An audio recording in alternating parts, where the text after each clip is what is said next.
YouTube? Welcome back to the gray area with your host, It's That Kid Greg.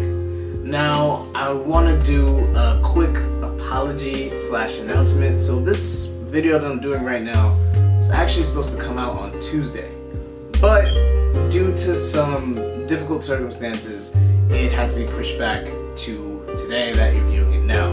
So I did announce this on my Twitter, but then I realized a bunch of you probably don't follow me on Twitter. It is always at the bottom of my description, and I will put it right here somewhere so that you guys know to go follow that. I also have my Snapchat down in the description, where I tend to post sometimes outtakes from when I'm filming or just little sneak peeks, and I put them on my stories. So definitely check those out so that you know what's going on if you don't see me. Now for this video, I want to talk about the man, the myth, the enigma, the legend, Mr. Make America Great Again himself, Donald J. Trump. Oh boy.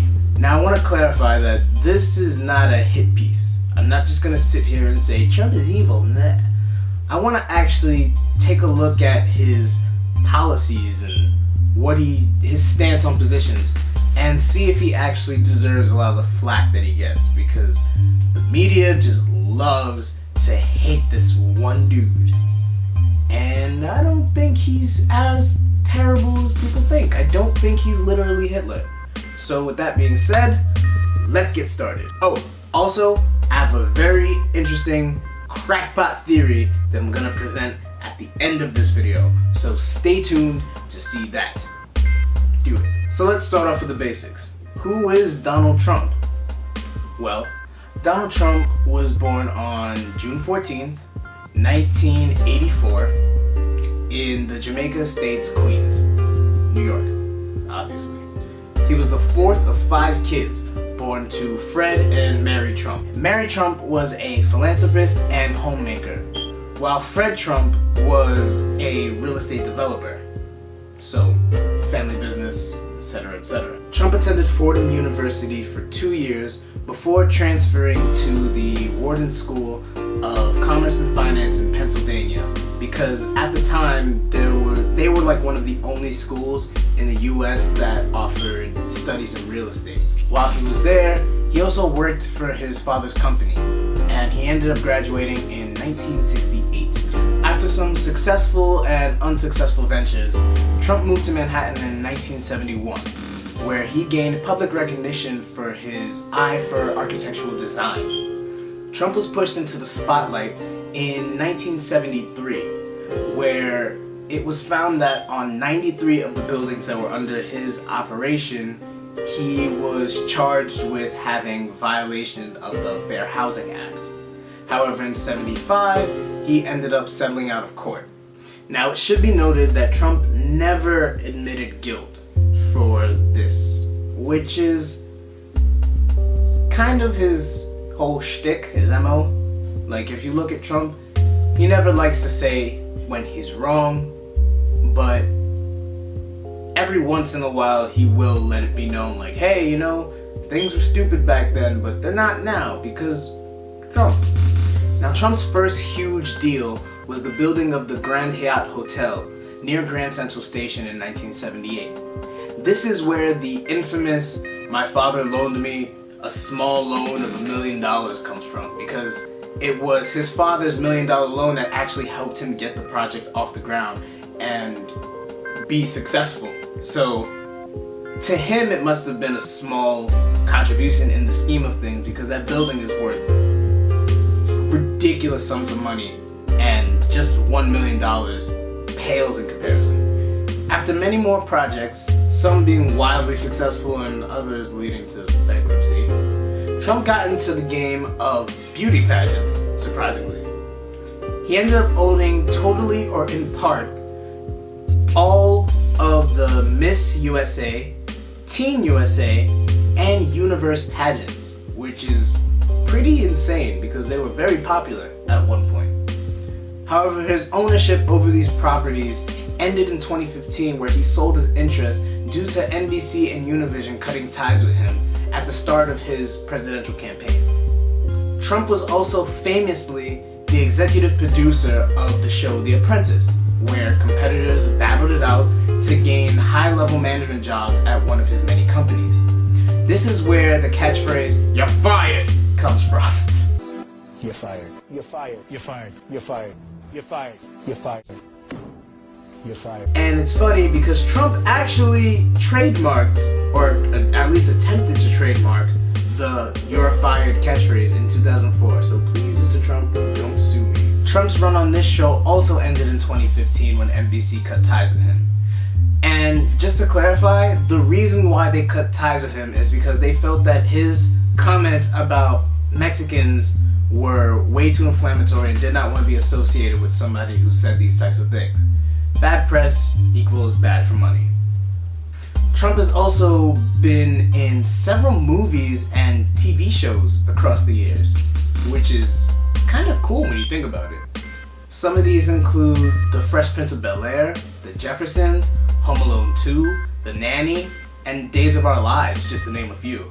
He's also appeared on the WWE as a guest, playing himself a few times, and those are some of the funniest things I have ever seen in my life. So if you can scrounge them up, I really suggest you go and do that. Hey, look at this! Donald Trump! Donald Trump! Donald Trump taking down Mr. Greg! Oh my God! The hostile takeover! And just to clarify, all of this information that I presented can be found on Wikipedia. Check it out. It's really long, but it's very, very interesting to see how much stuff this guy has been a part of. So now that we've gotten that out of the way, I want to look at his politics. Now for this, I'm not going to go to interviews or news conferences or anything like that.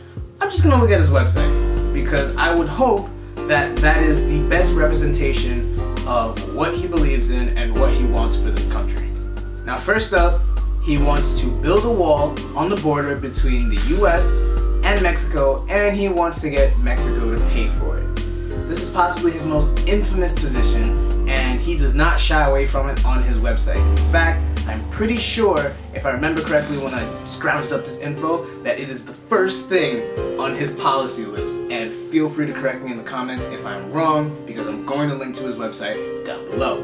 Now, on the website, he outlines how he would get Mexico to pay for this wall, something that I've never heard him say in a speech or an interview before.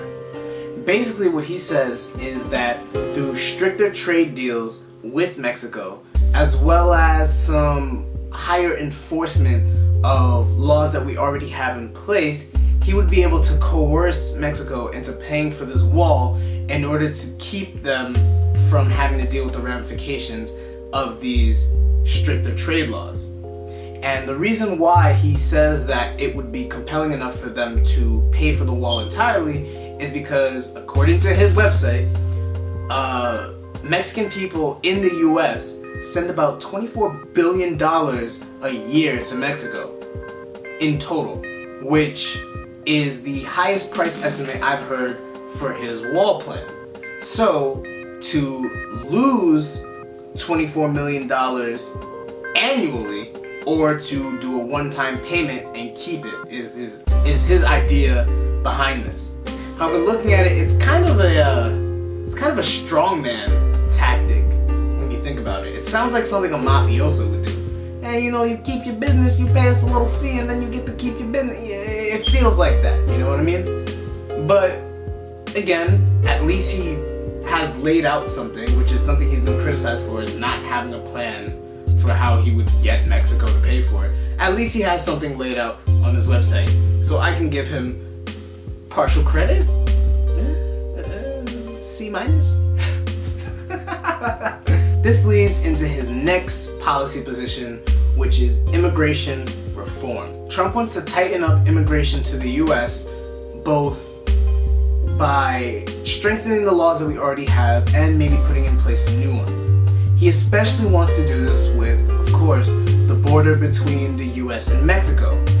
It actually says on his website, in quotes, "A nation is not a nation without borders." Trump views the current immigration laws as a way to get cheap and easy labor into the country, which he feels hurts working class Americans who now have limited job opportunities because they would have to compete with these lower class, lower wage workers. Now, on his website, he actually outlines a lot of ways he plans on combating this, which I have to, again, give him partial credit for, because oftentimes one of his biggest criticisms is that he doesn't actually have a plan. He just says whatever he wants to get people to vote for him. His plan consists of first tripling the number of ICE, that's Immigrations and Customs Enforcement officers, from its current number of 5,000. He also wants to create a verification system so that employers can check if a potential hire is a natural born or naturalized US citizen or not. He also wants a mandatory deportation sentence for any immigrants found in this country illegally, especially if it's found out that they've committed a crime at some point in their time in the US. He wants to detain any illegals that are found crossing the border and hold on to them until they can be turned over to the proper authorities in their own country, rather than bringing them over here and placing them under our jurisdiction. He wants to defund cities who would try to turn their backs against these laws and refuse to cooperate with the federal government, thus incentivizing people to try their best not to have any illegal immigrants in their state. But the most controversial of all that he lays on his website, and I think more people should talk about this, is that he wants to end natural-born citizenship.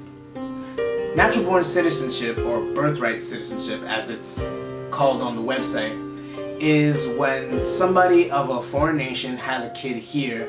That kid, that child, is considered a citizen of the United States for all intents and purposes. Trump believes that illegals have used this law in order to cheat the system, in a sense, entering the country illegally and then having children here so that they have a reason to stay, because the government is benevolent enough where it wouldn't break up a family despite the complications with the parentage. In addition, Trump wants legal immigrants to be able to provide documentation that they will be able to take care of themselves and provide for themselves with basic necessities upon entering the country, or that they at least have the means to do so. He says that he wants this in order to lighten up welfare dependence for people who come from foreign nations to live in ours, which is quite fair. I mean, it's fair because if you haven't paid into a system of welfare and benefits for your entire life and then you move to that country to become a citizen and automatically have to live off of those benefits, it's kind of a cheap shot to everyone who's been here and been paying. So, partial credit, I guess. Ugh. Now, Trump also wants to stimulate job growth in the US. He's a man about business and he wants to see the country succeed. When it comes to business, he's made that very clear.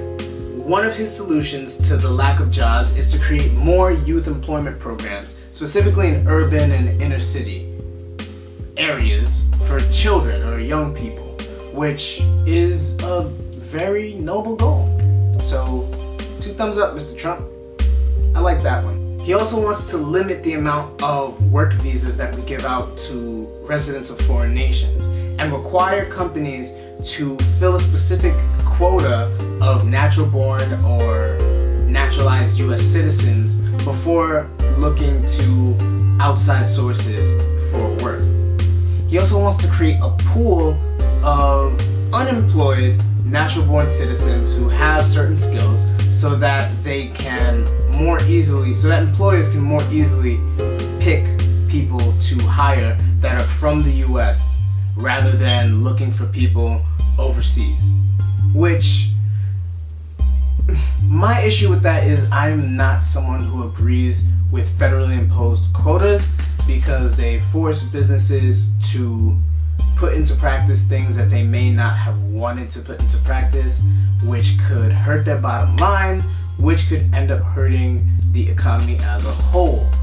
But the sentiment is nice that he would rather have US citizens have opportunity before other people can rush in and take it from them. So again, partial credit.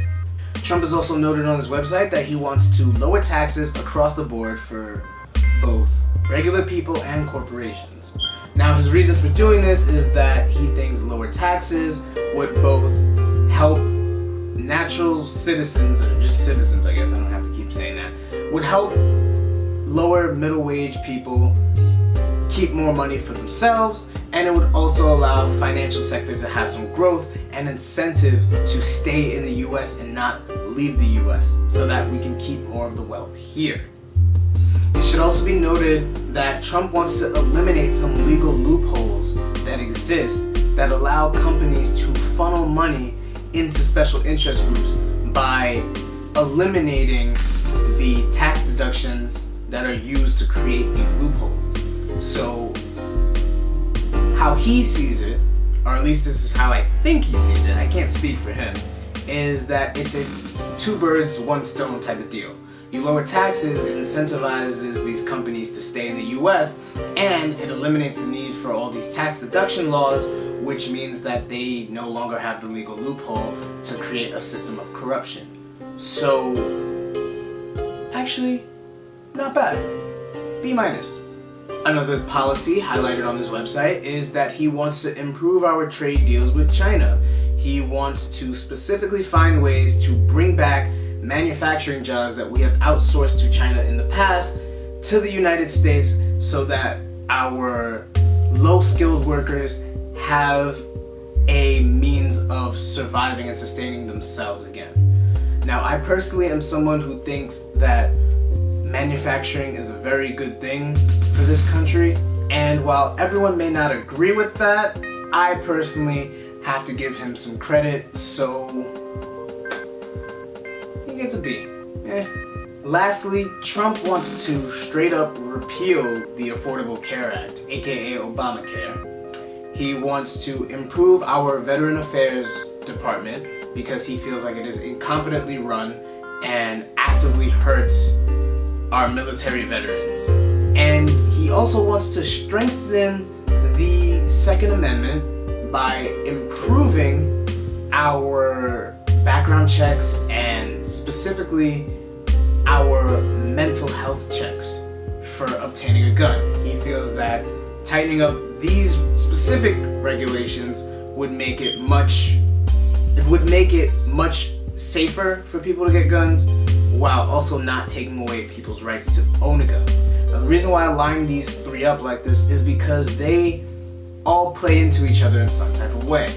Veterans are often the unfortunate victims of a lot of mental care issues, mental health issues that aren't properly addressed in the company. Blah. In the country, you see, the Trump effect has already hit me. The country is now a company, people, but the point still stands. And mental health is also a huge factor when it comes to a lot of these mass shootings that we see in the country.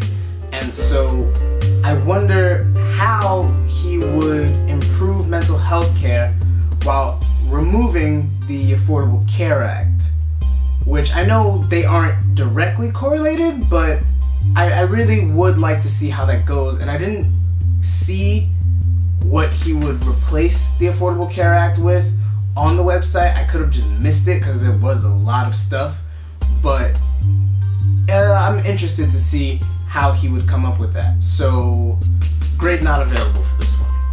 Now, with all that being said, how do I feel about DJ Trump? Well, on paper, he doesn't seem nearly as bad as the media tends to portray him. You know, he does have his flaws. Mainly, I like to look at his character flaws, which are his bravado, his lack of experience, and his hot-headedness, where he will say something almost impulsively and instinctively out of his gut, and it may not be the smartest thing to say at that moment. But that's kind of what people like about him, his authenticity. He'll say something and won't calculate how will this play out in the future. He just says it because that's how he feels, and that's how he feels a lot of other people feels, and the people who do feel that way appreciate that he said it. You know what I mean? I mean, his policies aren't too far removed from most of the Republican candidates we've seen in the past few years, let alone this election cycle. In fact, the only thing I can really think of that is wildly over the top compared to others is his wall idea, which, again, it may not be the smartest thing in the world, but at least he has laid out a plan. So again, he got partial credit. And his voters seem to like him. In fact, I went on Reddit and asked, and one voter put up an amazing post. Well, it was just very well thought out as to why he likes Trump, and I'll put it on the screen for you guys to read for a second. You can look at that, read through those, and tell me what you think. But I think the real reason that people don't like Trump is because he has oftentimes found himself pandering to the lowest common denominator of his voters, which is a strictly political thing to do.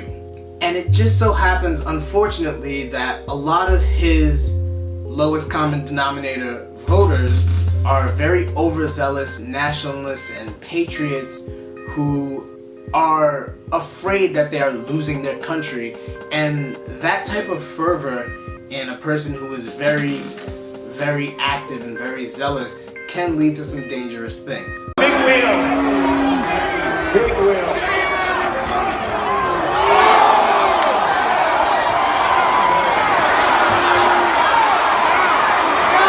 Trump will play on these people's fears in order to rally them behind him, which is a very smart tactic. So again, props, because he is a businessman, he understands that psychology of people. But again, it scares people to see such overzealous and hyped up people standing behind this one guy. And in a way, I can see how it brings back the imagery of Mr. Adolf screaming in front of a huge crowd of people who were also afraid and scared and overzealous. But the man is not Hitler. No, he's not Hitler. Relax. There's also the fact of that he's pretty conservative, or at least he's pandering to very conservative ideals. A lot of the other Republican candidates, if you look at them, are much more towards the center than they are to the right.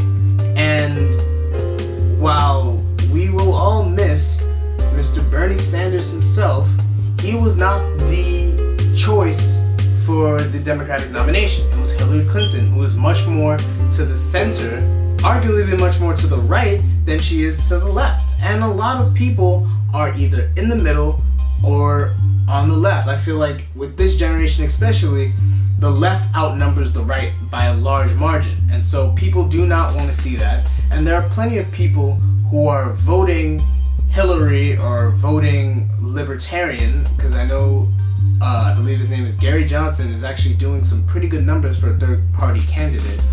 But there are a lot of people who are not voting Trump simply because he is on the Republican Party. He's part of that party right now.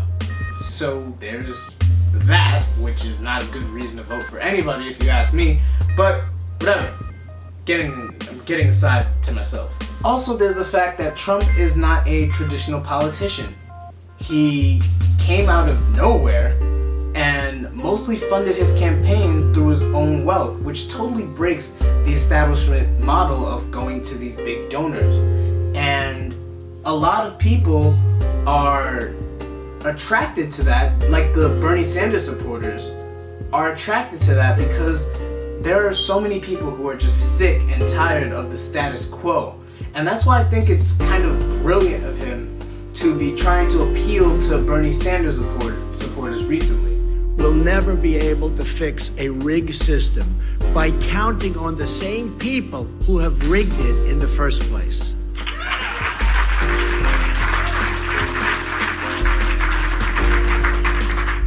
The insiders wrote the rules of the game to keep themselves in power and in the money. That's why we're asking Bernie Sanders voters to join our movement, so together we can fix the system for all Americans so important.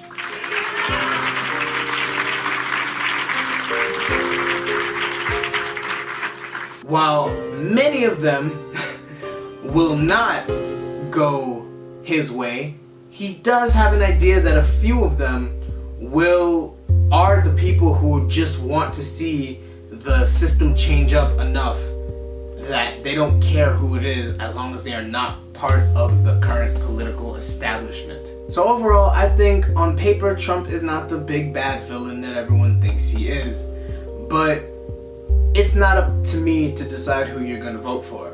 So what I suggest is to get educated, read up on his policies, go to his website, watch all of his speeches, or the majority of them if you can, and make an informed decision. Don't let the media tell you what to think about a person. Go learn about that person and make the decision for yourself, because knowledge is power. Now, I mentioned a crackpot theory early on, and for those of you who stuck around to hear it, thank you. Here it is. Now, this theory pertains to why Trump is running for president, because for a long time nobody could figure it out. And I came up with this theory. It's not really a scientific theory, it's just a wild speculation. I lovingly call this theory the Darth Trump theory.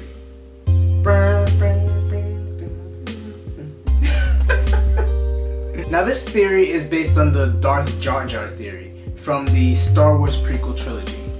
Basically, the theory goes that the horribly received character Jar Jar Binks was originally intended to be a sort of mirror of Master Yoda from the original trilogy, and that all of his actions, even the ones that seemed insanely idiotic, were actually carefully calculated moves and force attacks and manipulation attempts that he knowingly made in order to ensure that Emperor Palpatine, aka Darth Sidious, was elected and made into the Emperor, because before that there was an Emperor, it was just the Senate, whatever, Star Wars stuff. Basically, the theory says that Jar Jar was on the dark side the entire time,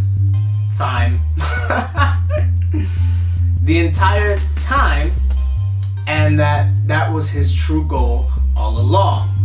Now, the reason why I call it the Darth Trump theory is because I came up with the idea that what if the same thing is happening where Trump is Jar Jar and Palpatine is Hillary Clinton? Hear me out on this one. Now, it's been noted in the past that Trump has had ties to the Clintons. It was even mentioned in a lot of his early on debates how it was strange that he and the Clintons would have these meetings right before he ran for president. Strange, right? So Carly Fiorina, is he getting the better of you? Well, I don't know. I didn't get a phone call from Bill Clinton before I jumped in the race. Did any of you get a phone call from Bill Clinton? I didn't. Maybe it's because I hadn't given money to the foundation or donated to his wife's Senate campaign. Now, with Trump's knowledge of negotiations and popularity contests and playing with people's minds, that is, his business negotiations, his business tactics, and of course his run on shows like The Apprentice and his involvement with the Miss Beauty pageants. Also, his experience acting would make him the perfect plant by Emperor Hillary herself to destabilize the Republican Party. I mean, think about it. When Trump began running for president, what was the first thing that he did? He systematically destroyed the credibility of all of his Republican competitors who were more moderate or in the middle. He didn't let anyone out-extreme him and made sure to garner as much popularity as he could. The old saying, "no press is bad press," was especially apparent here, with no matter how much the media tried to say this man is evil, he's crazy, this is insane, it's a joke, it only seemed to garner him more supporters. Now, combine those supporters with his own forceful personalities, all of the fear and crazy things going on in the world and in the country today, and Trump offering these kind of extreme but certainly tantalizing solutions to the more fearful of his crowd, And what you have is a pushing away of moderates. People who would normally just, I namely vote Republican, are now pushed more towards the center or to the left. And after knocking out Bernie, the only thing on the center left and left is Hillary Clinton.